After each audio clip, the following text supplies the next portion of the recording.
Allora, io prima di... tutti voi mi conoscete, sapete che sono un autonomista convinto, ho le mie idee politiche e sono convinto che l'autonomia non abbia bandiera. Sono convinto che l'autonomia, mi ha fatto piacere sentirlo dire dalla Presidente del Consiglio che è utile a ricucire il Paese. L'ha detto alla presentazione di Poste Italiane della nuova attività rispetto ai piccoli comuni dove le poste faranno anche da nave oppure rilasceranno i certificati. E la mia collega che era presente, io non ero, mi dice: Marco, ha detto le parole che dici tu di solito. Perché è vero che l'autonomia, come il federalismo, se fatto bene, possono aiutare a ricucire il Paese, perché le differenze ci sono, ma le differenze non le ha create l'autonomia. Ci sono le differenze, sono enormi. Anzi, posso dirvi che io le tabelle che mandavo a Piero Erle, non solo a lui, probabilmente oggi le farei molto diverse, perché noi abbiamo l'idea di guardare X per abitante, ma l'X per abitante vale fino a un certo punto, bisogna sempre fare anche un altro ragionamento. Esempio nell'attività, poi parto con le slide, poi Piero, facciamo così, io vado avanti, quando mancano 5 minuti me lo dici, così io arrivo alle conclusioni. Ricucire il Paese, quindi ve l'ho già detto. Altra cosa che io su cui ci tengo tantissimo, io penso che il pago vedo voto funzioni, ma che non ci sia nel nostro Paese. Perché si va poco a votare alle regionali, si va molto di più a votare alle nazionali e le comunali, anche se comunque le comunali sono sempre sotto alle nazionali. Chissà perché, siccome no, è vero, anche perché l'AIRE non sono tra gli elettori potenziali, poi non vengono a votare, quindi è gioco forza che alle comunali vengano a votare meno persone quando vai a vedere le percentuali, ma c'è il motivo anche proprio tecnico. Allora, sul pago vedo voto esiste? Ad esempio, la regione mette le tasse? No. Quel po' che mette poca roba. Quando andiamo a votare pensiamo al ministro dell'economia, non pensiamo all'assessore al bilancio della regione. Pensiamoci, è importante, non è un dettaglio da poco. In un pubblico, e lo dico a Confartigianato, dove da sempre vale il bilancio preventivo, non il consuntivo, nelle vostre aziende cosa vale? Scusate. Cioè si fanno le battaglie sui bilanci preventivi, poi nessuno va a rendere conto, mai. Questo è il problema del pubblico, grande come la casa.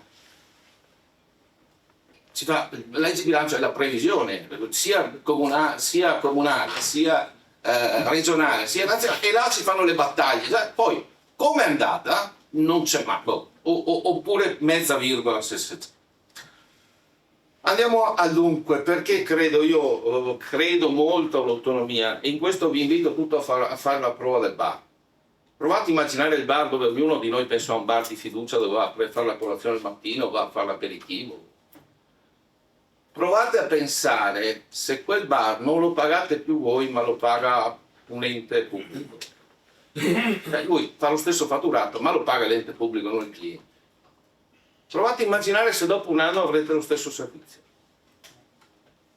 Ok? Questo è il tema. Cioè, se tu avvicini il punto del prelievo può funzionare. C'è l'idea che paga qualche altro, può essere cortese finché vuoi, ma prima o dopo non sarà più uguale. Ecco, questo esempio per me è importante, adesso vado avanti se non rischio di perdermi. Allora, intanto vi dico come volevo strutturare io il racconto di oggi. Volevo dirvi cosa abbiamo fatto sulla parte del federalismo fiscale che riguarda i comuni e le province, in particolare i comuni, dove è stato fatto un grande lavoro, dove si iniziano a avere i risultati e dove, se vi ricordate, 10-12 anni fa, quando è stata fatta la legge 42 e i successivi decreti delegati, si raccontava che si sarebbe distrutto il Paese, che i comuni del nord avrebbero avuto molte più risorse, che eccetera eccetera. Se noi andiamo a vedere, ed è l'unico sistema dove è partito il sistema perequativo, poi vi spiego anche perché, ma i comuni del nord forse perdono qualche euro a favore di quelli del sud. Quindi non è successo il disastro, anzi, quando vi dico che può ricucire il Paese, è proprio perché ci sono esempi pratici. Per esempio, poi le slide ovviamente saranno a vostra disposizione. Nella prima slide vi ho riportato le norme che noi stiamo applicando. Voi sapete, la SOSE è una società partecipata dal Ministero dell'Economia e delle Finanze e Banca Italia. Io ormai da più di 10 anni sono in SOSE. Detto ad altri amici, ma lo dico anche a voi, che mi sento in questi anni più utile col lavoro che sto facendo, che gli ultimi anni da parlamentare, questo l'ho detto anche al mio amministratore delegato, questo non vuol dire che non mi dai il premio se faccio bene, perché la motivazione serve, però è per capirci. Allora, abbiamo detto, legge 42, la legge 42, abbiamo il decreto legislativo 216 che ha regolato l'attività relativa a comuni, province e città metropolitane, il decreto legge il 50 che ha citato anche Stelvio prima, e poi la legge 232 perché stiamo stimando i fabbisogni standard anche dei comuni della regione siciliana, cosa importante. Il riassetto degli enti, la legge 56-2014, la del Rio, che adesso torna in discussione, però sono stati utili andare a capire cosa si poteva fare. In alcuni casi è stato utile dire guardate che state tagliando troppo, perché alle province e alle città metropolitane, anche se volete farle morire, però al tempo era così, le scuole e le strade vanno tenute in piedi, vanno manutentate, per cui se cambi gestione comunque qualcuno le deve pagare, solo per capirci. E poi il decreto legislativo 68, appunto, che Stelvio ha più volte citato, che riguarda in particolare le regioni. Cosa sono le parti attuate? I fabbisogni standard degli enti locali li abbiamo. Per province, città metropolitane e comuni abbiamo i fabbisogni standard di tutti RSO, cioè regioni a statuto ordinario. Abbiamo anche i comuni della città. L'applicazione del meccanismo perequativo è iniziato nel 2015, sta andando in porto e oggi come oggi c'è uno spostamento di risorse sulla base della potenzialità, della capacità fiscale di ogni ente e sulla base del fabbisogno.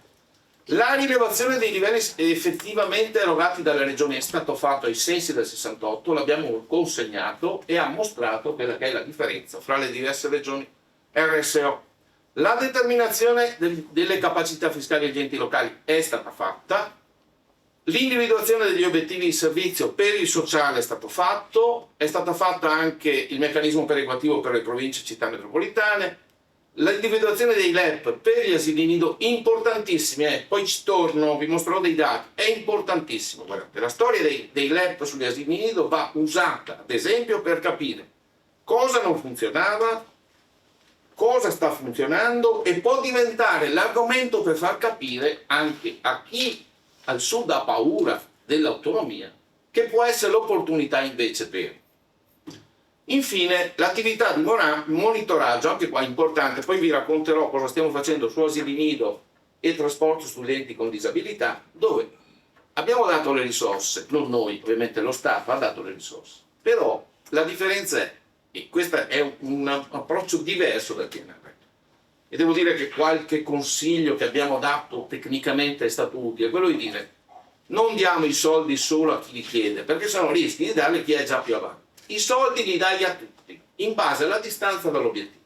Se non raggiungono l'obiettivo ti riprendi i soldi e devono passare in consiglio comunale. Cosa vuol dire? Che quel sindaco che non centrerà l'obiettivo nel 2022, non lo centrerà nel 2023, ma nel 2024 che non lo centra un'altra volta, può essere che colpa di questo, di quello, l'asilo nido non serve la struttura per farlo.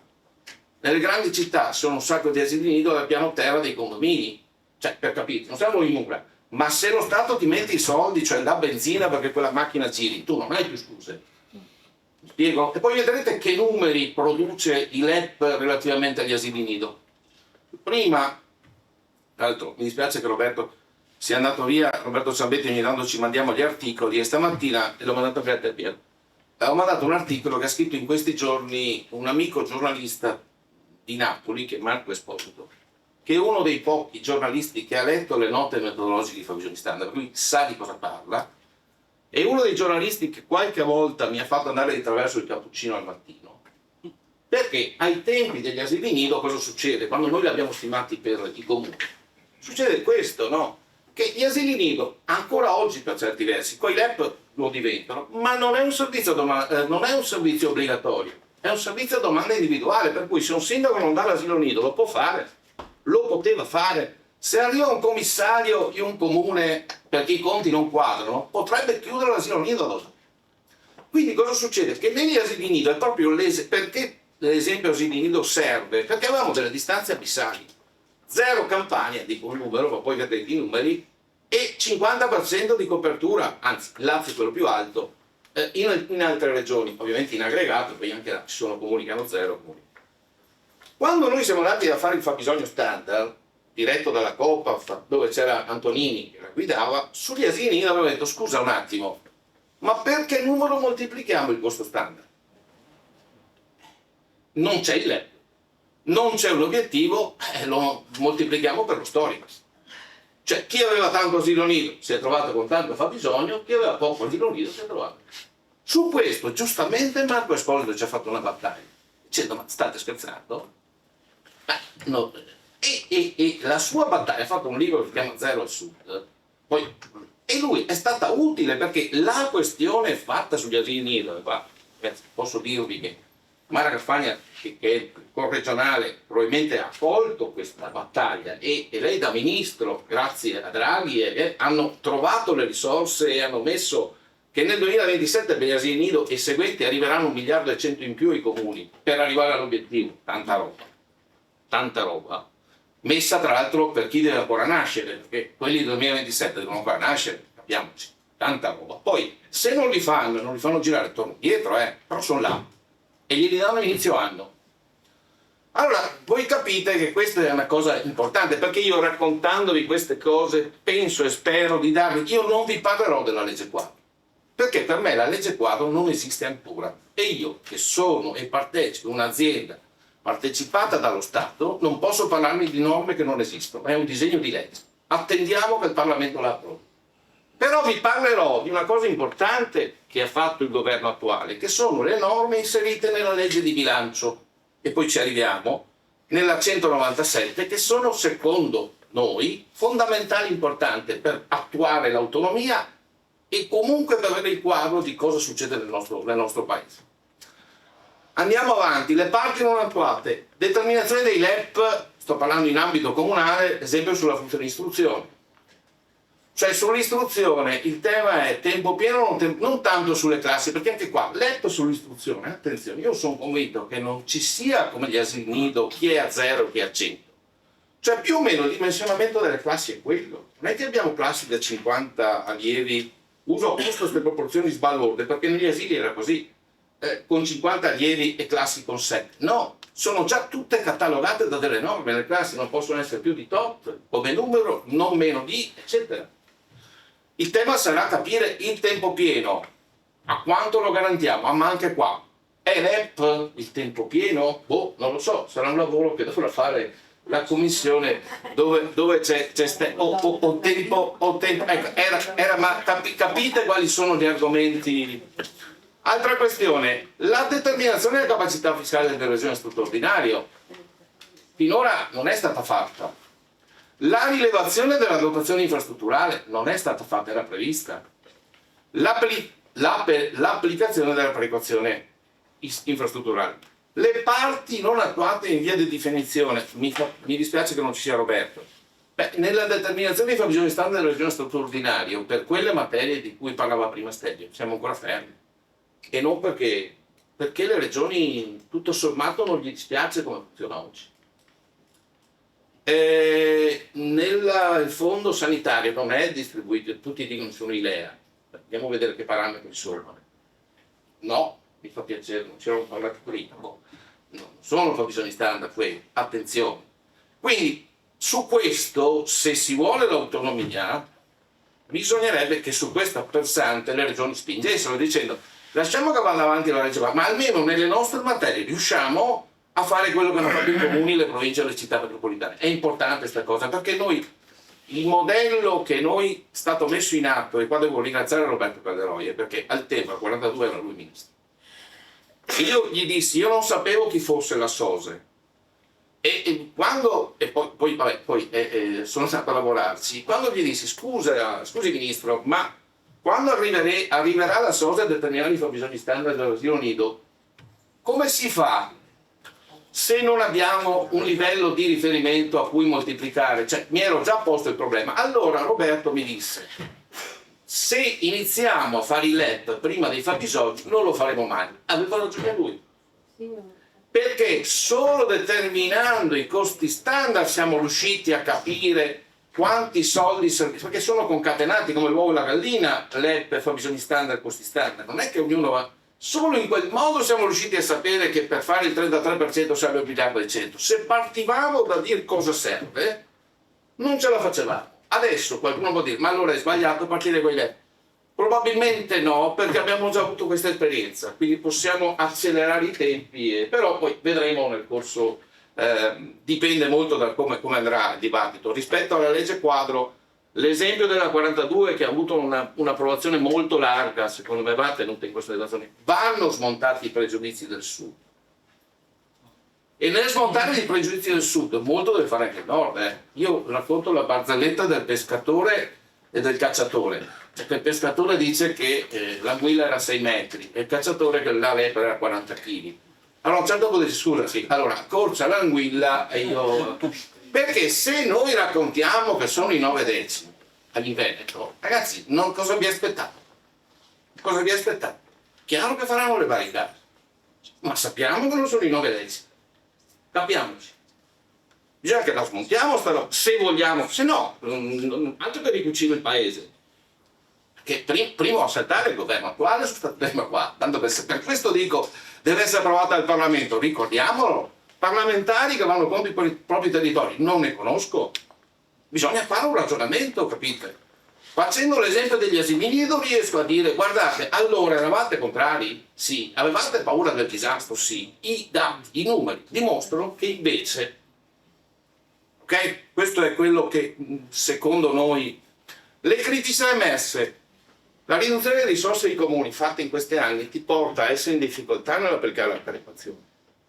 Perché siccome tu sei a risorse invariate, i costi sono aumentati, chiaro che un comune che finora è stato, perché adesso chi vince e chi perde dicono in perequazione, no, fermo.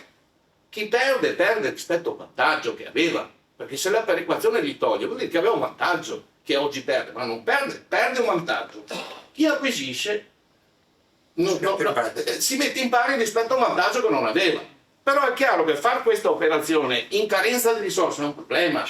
E quindi io ho detto, esempio, ma perché i soldi dell'inflazione li date fuori? Metteteli sul fondo perequativo. Perché i soldi dell'energia li date fuori? Metteteli sul fondo perequativo. Perché se no, i soldi arrivano comunque ai comuni, a proposito che durante la pandemia, ma poi alla fine il sistema perequativo magari lì sta passi. Non più tardi una settimana fa che l'Associazione Nazionale dei Comuni si è bloccata in conferenza Stato-Città perché il tema era nessun comune deve perdere. Come nessun comune deve perdere? Se deve perdere un vantaggio lo deve perdere, perché non deve perderlo? Allora, mancata revisione delle rendite catastali, attenzione, non sto dicendo che l'IMU deve dare di più. A parità di risorse, se vogliamo riequilibrare il paese, vi faccio un esempio. A suo tempo, quando c'era ancora l'IMU prima casa, feci un'analisi a proposito di pro capite, dove di IMU Padova versava, i padovani, tra imprese e cittadini di Padova, comune di Padova, versavano 400 euro abitante. E il comune di Crotone qua 10 euro abitante. Allora voi capite che io posso capire che una abitazione valga 10 volte una impresa, eccetera, 10 volte di più o di meno a seconda delle zone, con 40. Ma allora capite che quando qualcuno, ogni volta che viene fuori la storia delle rendite catastali, che parte il no, e quando vi dicono ma guarda che a parità di gettito, quando parte il no, stiamo facendo uno squilibrio da questo punto di vista. Ma su questo vi racconto un'altra storia. Cortina, a proposito, l'IMU ha avuto un moltiplicatore, no? E l'entrata IMU ha tolto i trasferimenti. Ma l'IMU non è omogenea. Io la darei come entrata regionale, non è fra le cose, ma solo per darvi l'esempio, proprio per il pago vedo voto, e magari ai comuni darei la tassa sui servizi. Cortina, il sindaco di Cortina incassa di IMU 12 milioni all'anno e ne versa 11 agli altri comuni allo Stato. Non so Stelio se da qualche parte è scritto, ma a me non sembra che i sindaci debbano fare la funzione di esattori. Non solo questo, ma si chiama IMU e poi serve allo Stato. Sì, no, questa è la cosa peggiore. Ma era per... no, adesso non più. Adesso è solo ID, che però anche là ti creano... Per 10 anni l'abbiamo così, Ok. Dal 2011, da quando in poi, no? Allora, qual è il tema? Il tema, voi capite che esempio, questo è un altro esempio di cose da sistemare. Certo. La detassazione delle prime case, altra cosa sbagliata secondo me. Cioè dov'è il pago vedo voto? Ma voi sapete che i comuni turistici non mettono l'addizionale IRPEF? mettono solo la seconda casa e il pago vedo voto non c'è, perché chi li vota non paga la tassa in quel comune. Vi sembra normale, visto che abbiamo parlato di pago vedo? Capite che non può funzionare. Al 10%. Ok. La riduzione delle risorse per province e città metropolitane, idem, perché anche là, se la coperta è cortissima, non riesce a fare perequazione. Vado avanti perché capisco che sono andato già troppo lungo. Allora, per dire, sugli obiettivi di servizio LEP, lo Stato mette da qui al 2030, ma poi vuol dire che sono tutti gli anni, cioè dal 2031 è uguale, sono 2 miliardi nel lungo periodo, nel 2030, ma diventano già 1 miliardo e 800 nel 2027 per potenziare sociale, asili nido e trasporto studenti con disabilità. Guardate qual è la spesa del sociale dei comuni in aggregato per regione in Italia, RSO. Vedete la situazione? Cioè, chi pensava e pensa che in Calabria buttino via i soldi? No, cioè i comuni calabresi spendono pochissimo. Se poi vai a vedere che magari spendono tanto su affari generali e poco su sociale, asili nido, eccetera, d'accordo. Però nel totale spendono meno dei comuni veneti, capiamoci, vai solo il sociale. E qua abbiamo, questo è il livello della spesa, vedete la cartina, questo è il livello dei servizi. Con i nuovi fabbisogni standard abbiamo tolto quella che era una variabile regionale, anche qua, devo dire, Marco Esposito ha fatto la sua battaglia, c'erano dei differenziali regionali, sono stati tolti, e abbiamo preso come riferimento, abbiamo detto, scusate, quale potrebbe, perché in alcuni casi sull'asilo nido è semplice 70.000 euro, ma dove hai sui servizi sociali, dove tu hai un caso che può valere da 1.000 euro a 100.000 euro, pensiamo a un minore, può essere che il comune riesca a dare il servizio che serve con 1.000 euro, in alcuni casi lo deve mettere in strutture eccetera eccetera, magari la famiglia non c'è e spende anche 100.000 euro all'anno. Voi capite che trovare un LEP su una roba di questo tipo è difficile. Quindi in questo caso noi abbiamo trovato una spesa di riferimento, abbiamo detto cosa possiamo fare. Se noi facessimo in modo che tutti i comuni italiani fossero simili per le strutture ai comuni della provincia di Bologna e per le contribuzioni ai comuni della provincia di Torino, cosa servirebbe? Servirebbero 650 milioni di euro. Tant'è che il legislatore ha messo questi soldi nel 2000, man mano cresceranno, man mano avanti il meccanismo perequativo ci saranno 650 milioni in più. Vi mostro qual è l'effetto, vedete, queste vado veloce, ma vedete ci sono, rispetto ai fabbisogni standard precedenti, quelli che vanno in verde sono quelli che guadagnano, quelli che vanno in rosso sono quelli che perdono, il Veneto come vedete perde pochissimo col nuovo sistema, però vedete il livello dei servizi storici com'era nelle regioni che ovviamente ricevono più risorse, ma non di più, ne ricevevano, cioè spendevano pochissimo. Poi vi porto l'esempio, vado veloce se no, vi porto l'esempio di due comuni simili per nome, ma che sono molto diversi, Reggio Emilia e Reggio Calabria.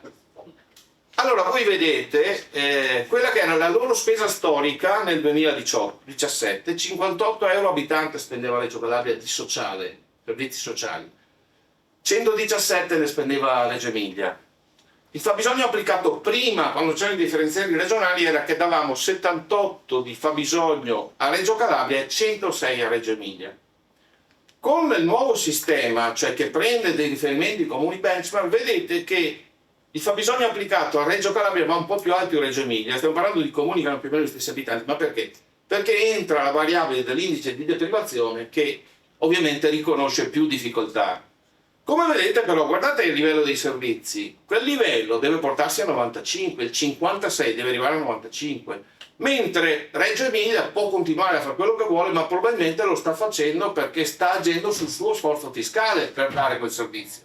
Attenzione, che quello è il di più oltre l'EP o oltre l'obiettivo di servizio. Attenzione, l'obiettivo di servizio ce lo siamo un po' inventati insieme con la Commissione Tecnica per i fabbisogni standard, che noi lo riteniamo una sorta di precursore del nel senso, anche se è una delle forzature su cui ci sarà da lavorare. Per dire, sul sociale, comunque i comuni del Veneto, di quei famosi 650 milioni, 56 milioni li porterà a casa nel 2030 e nel 21 ne ha portati a casa 18, man mano c'è la progressione. Andiamo avanti con i nidi.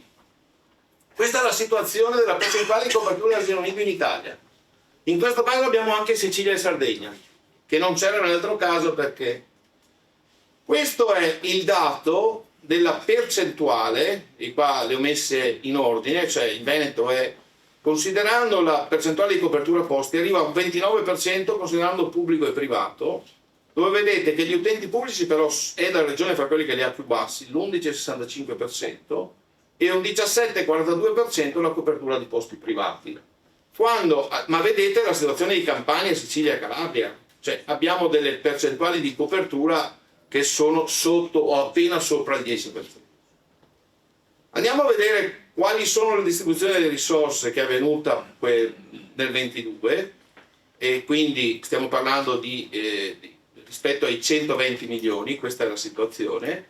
E adesso vi dico cosa succederà nel 27. Vedete che nel 27 col 1 miliardo e 100 dovranno essere dati circa 143.000 posti in più, posti utenti in più, 8.000 li deve fare il Veneto, in base a questo avrà le risorse. 61 milioni arriveranno in Veneto a partire dal 2027 seguenti per questo motivo. Ma vedete Campania e Sicilia? Date un'occhiata a Campania, io non so se ci riusciranno, ma capite che è una sfida ciclopica. Cioè 249 milioni di euro la Campania, 205 la Sicilia. Ovviamente questi non sono soldi a fondo perduto, devono dire che hanno fatto almeno i 32.000 posti in più, se no tornano indietro a quello che non hanno fatto. Capiamoci, ok? Sulla questione del trasporto disabili la situazione invece è più a macchia di leopardo, non c'è un nord o un sud. In questo caso vi mostro le risorse, cosa è successo appunto quando arriveremo ai 120 milioni. La Regione Veneto, i comuni della Regione Veneto saranno, in termini di percentuale, non hanno una grande copertura su questo servizio, solo il 4,31%, quindi sono tra le regioni che beneficeranno, i comuni delle regioni che beneficeranno di più. L'autonomia differenziata io preferisco chiamarla asimmetrica, perché differenziata dall'idea, parlandone anche, ma mi fa piacere che anche Stelio l'abbia accennato, cioè asimmetrica non dà l'idea di differenza, dà l'idea di una cosa, cioè anche rispetto al ragionamento di raccontarlo a chi la vede in negativo, e quindi per questo l'ho scritto autonomia differenziata asimmetrica.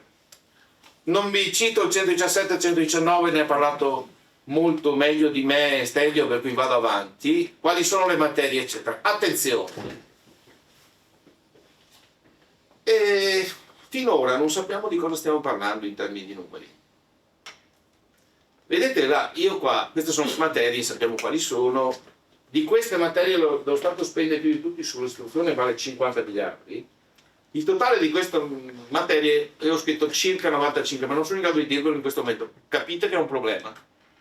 Capite che è un problema che noi oggi non sappiamo di cosa stiamo parlando in termini di numeri, al di là della questione costituzionale, delle norme, di cosa potrebbe essere, eccetera, dei passaggi. Beh, sapere di cosa stiamo parlando è importante, perché potrebbe anche essere che stiamo facendo una tempesta su un bicchiere d'acqua. Perché se tolta la scuola restano 45 miliardi. Non è che stiamo parlando di... Che è quello che spendono attualmente. Cioè, che toglie quello che già spende lo Stato, quindi non solo, che poi dovranno essere regolati. Voi capite che non è che... Attenzione, capiamo, è importante che ci capiamo su questo.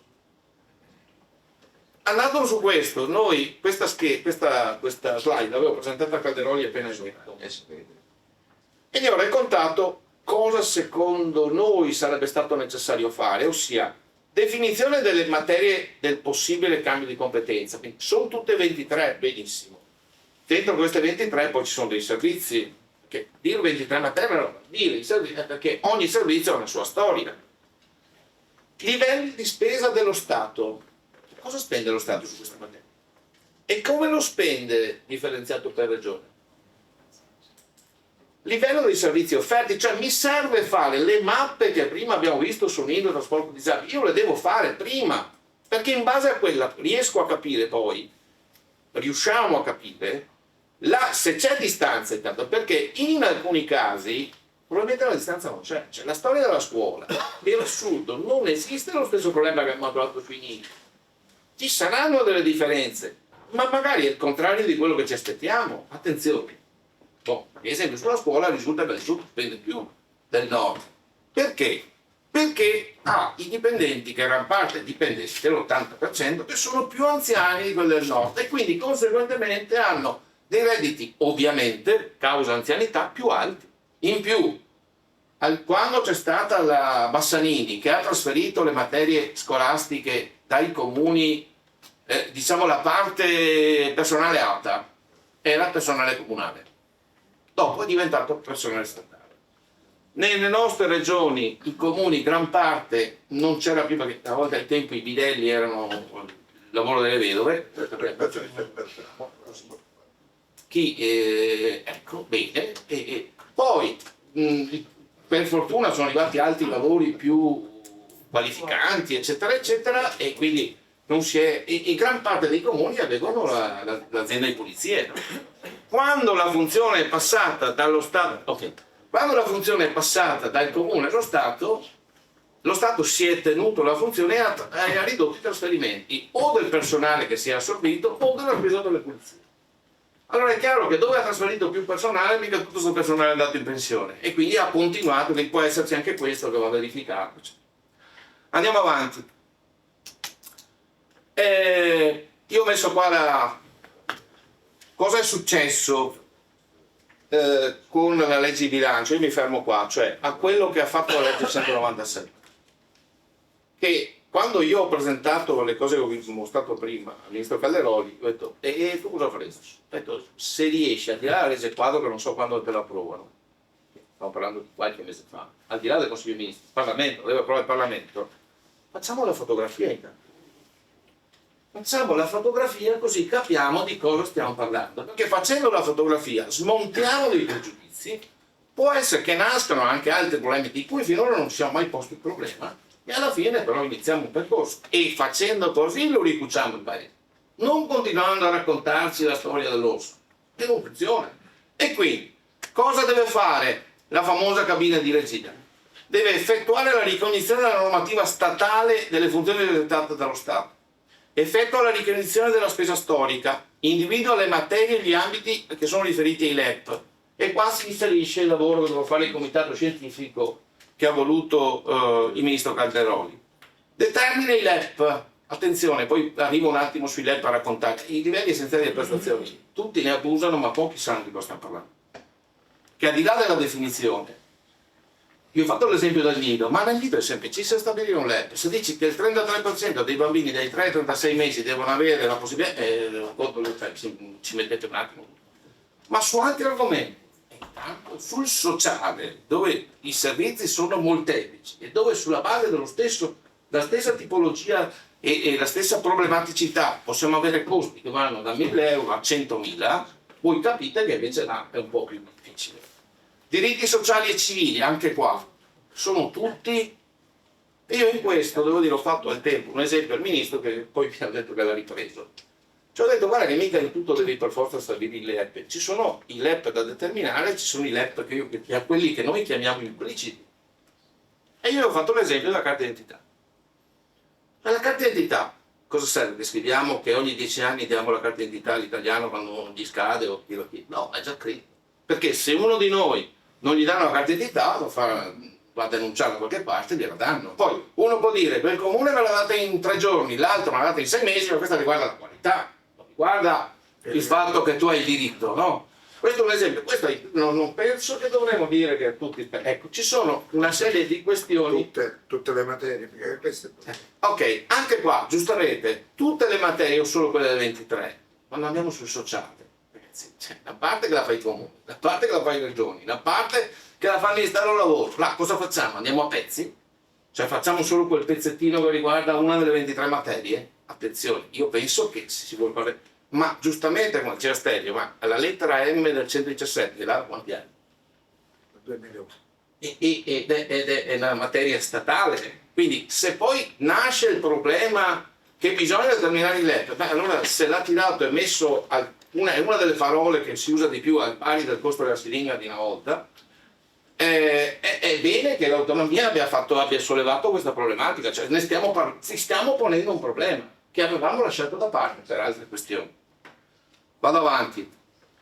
Determinazione dei costi e fabbisogni standard da parte della Commissione Tecnica dei fabbisogni standard, dove noi come SOSE siamo braccio operativo, e poi sui tempi eccetera. Ragazzi, io non so, i tempi sono molto stretti, tanto lavoro da fare, però partire è importante.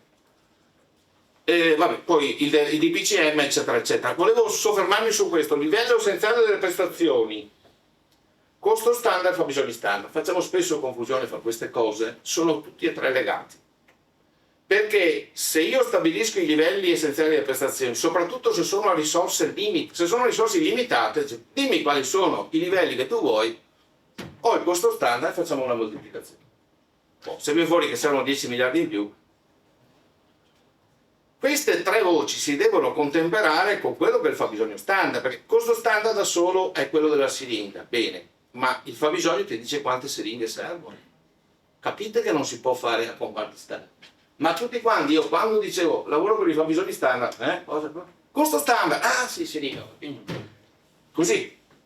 Quindi questi ragionamenti sono concatenati, non possono essere visti da soli, soprattutto nel momento in cui abbiamo un problema di capire chi li finanzia i LEP.